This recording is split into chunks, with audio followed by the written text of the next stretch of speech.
இந்திய அரசியல் அமைப்பின்பால் உண்மையான நம்பிக்கையும் மாறா பற்றும் கொண்டிருப்பேன் என்றும் இந்திய நாட்டின்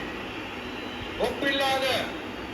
முழு முதல் ஆட்சியையும் ஒருமையையும் நிலைநிறுத்துவேன் என்றும் தமிழ்நாட்டு அரசின் முதலமைச்சராக உண்மையாகவும் உளச்சான்றின்படியும் என் கடமைகளை நிறைவேற்றுவேன் என்றும்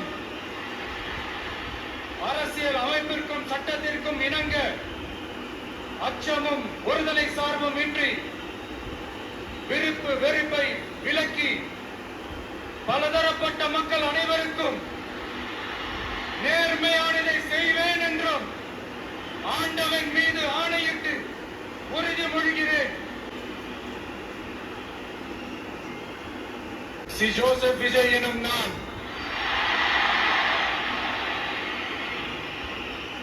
தமிழ்நாட்டு அரசின் முதலமைச்சர் என்ற முறையில்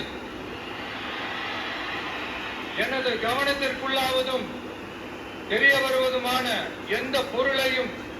முதலமைச்சரின் கடமைகளை உரியவாறு நிறைவேற்ற தேவையான அளவுக்கன்றி ஒருவரிடமோ பலரிடமோ நேர்முகமாகவோ மறைமுகமாகவோ அறிவிக்கவோ வெளிப்படுத்தவோ மாட்டேன் என்று ஆண்டவன் மீது ஆணையிட்டு உறுதிமொழிகிறேன்.